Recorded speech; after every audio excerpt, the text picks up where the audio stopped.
Salut les amis de YouTube, que Dieu vous bénisse, et bienvenue sur le canal Santé, Humour et Diversion Parfait. Boire trop d'eau expose à des troubles neurologiques. En période de forte chaleur, les personnes âgées sont particulièrement sujettes à l'hyponatrémie, un déséquilibre qui se traduit par un excès d'eau dans les cellules et qui peut provoquer des troubles neurologiques. Boire beaucoup d'eau, éviter les efforts physiques, rester au frais.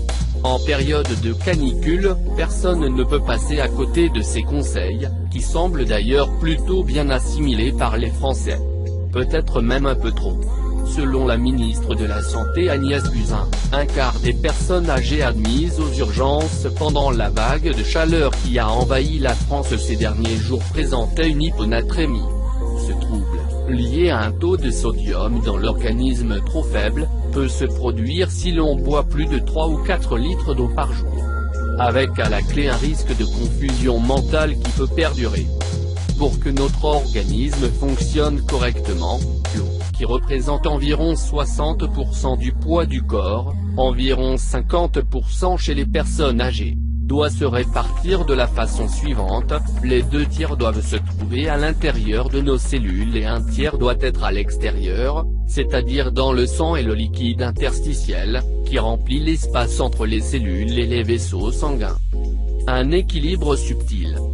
Cet équilibre est dépendant de la quantité de sodium, sel, dans le plasma sanguin, liquide du sang dans lequel les cellules sanguines sont en suspension. C'est lui qui assure la régulation du passage de l'eau du sang vers les cellules. Lorsque l'on boit trop d'eau, la quantité de sodium va être diluée, sa concentration va donc diminuer, c'est l'hyponatrémie. Pour faire augmenter le taux de sodium, une partie de l'eau va passer du compartiment extracellulaire jusqu'à l'intérieur des cellules, ce qui entraîne leur hyperhydratation. Ce déséquilibre est susceptible d'entraîner des problèmes neurologiques car les cellules ne peuvent plus fonctionner correctement. Les cellules les plus fragiles sont celles du système nerveux, une somnolence, des troubles de la vigilance, et une confusion peuvent alors survenir et aboutir à des chutes. C'est encore plus vrai chez les personnes âgées qui sont fragiles, et chez celles souffrant déjà de démence, souligne-t-il. L'hospitalisation est souvent nécessaire et peut durer une dizaine de jours. Boire trop d'eau et manger trop peu. Le rein d'un jeune adulte en bonne santé peut supporter la consommation de 12 à 15 litres d'eau. Chez les personnes âgées, boire 3 à 4 litres d'eau va suffire à dépasser les capacités de rein. En période de forte chaleur, les personnes âgées sont particulièrement touchées par l'hyponatrémie. L'une des raisons est qu'elles boivent plus d'eau qu'elles ne peuvent en éliminer, explique le Pr Pota. En temps normal, l'organisme est parfaitement capable d'éliminer cet excès de liquide grâce au rein. Le rein d'un jeune adulte en bonne santé peut supporter la consommation de 12 à 15 litres d'eau par jour. Mais en temps normal, personne ne boit une telle quantité, remarque le gériatre.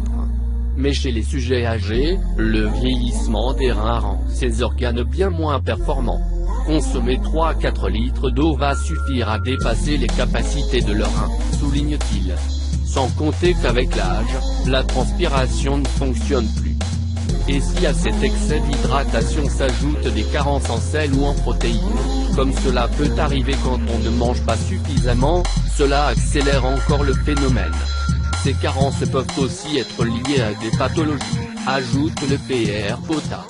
Mais elles peuvent aussi être tout simplement expliquées par la canicule qui coupe la faim, ou par le fait que certains seniors n'arrivent plus à cuisiner leurs repas et se contentent d'une alimentation très simple, un phénomène appelé le syndrome du temps toast, thé et tartine. Attention aussi à certains médicaments, car l'hyponatrémie ne touche pas seulement les personnes qui boivent trop d'eau. Certains peuvent avoir des apports en eau normaux, souligne le médecin, mais ils prennent des médicaments, souvent des diurétiques, qui leur font perdre de l'eau et du sel et entraînent une hyponatrémie. Les diurétiques sont des médicaments prescrits pour traiter l'hypertension artérielle, l'insuffisance cardiaque et rénale. Ils favorisent la miction, et donc l'élimination du sel. Les neuroleptiques et les antidépresseurs peuvent aussi favoriser l'hyponatrémie.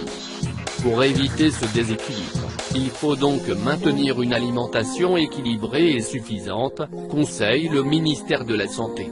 Les repas doivent apporter une quantité de sel et il est préférable de ne pas boire plus de 1,5 litre d'eau par jour, en plus d'aliments déjà riches en eau.